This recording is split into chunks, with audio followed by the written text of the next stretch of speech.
You need a cup, you need water, okay? Doesn't have to be a lot of water, half is fine. You need a lighter. You need to turn the fan off. Pardon me, pause.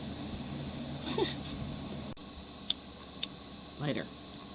I usually have a blowtorch, but I just don't happen to have one. Okay.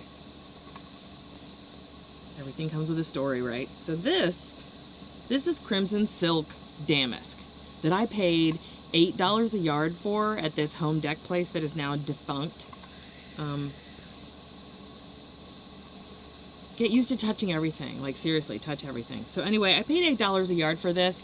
And so, I mean, I would have told you I could smell silk in the room, but this escaped me entirely. I mean, just, it had so much sizing in it, and I just didn't think about it until I pulled it out of the dryer. And the moment my fingers touched it, I knew what it was. And I cried a little bit. And then I got back on the internet and I ordered 10 more yards of this shit. And then began a 3-year journey to try to restore silk once it's been washed, dried, damaged, whatever. You know, like when you put it in the dryer. So anyway, here's what you do. Cut a little piece. You want to see... I do not recommend that you hold it with your fingers, dumbass. That's a good way to end up in the emergency room. Where are my scissors? I know I had... There we go. Alright, you just need a little piece. Not a lot, just a little piece. Hemostats are good. Tweezers work fine too. Hold it over your cup. Okay? This is important. Put your light source, your flame source to it. Once it catches, pull it away. See how it goes out? That's silk. That's a protein fiber. Wool does the same thing. In fact, I have a piece of wool, so let's try that too. But it self-extinguishes. That is important because protein fibers are the only ones that do that, really. I mean, there could be a minute few of flammable treated items or whatever, but in general, excuse me. All right, flame source. Touch it, pull it away, goes out. Here's the other thing. Wool especially does this. Silk does it to a degree, but wool especially does this. I don't recommend that you do this next to your ear. Hell, I know people who eat fabric. I do not do that. It's not that important to me to know what it is that I need to eat it. But here's the weird thing. When you see it burning, it actually sizzles. And it definitely smells like burnt hair or feathers. That's important to know. A protein fiber will smell like hair or feathers, or sometimes skin. Ooh, sorry.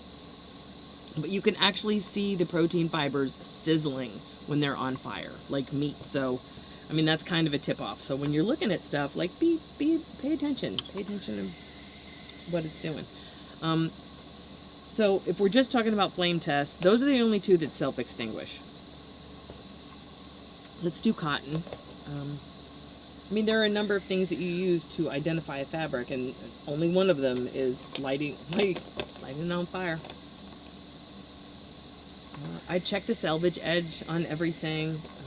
You know, cotton will stay and burn fairly quickly, as you see. You're watching for the glow, you're watching for the smoke. You want to pay attention to how long it takes to go out.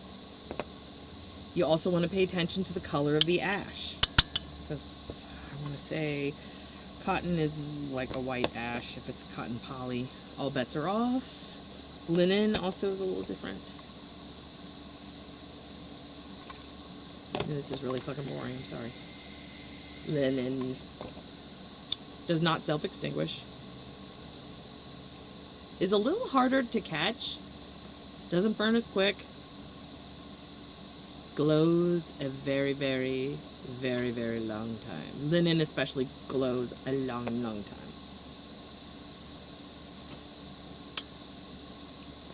Sorry, that's for putting shit out. Do not lay your shit that's on fire on your good china, because that's basically, it's plastic paint and you will burn it. Don't do that.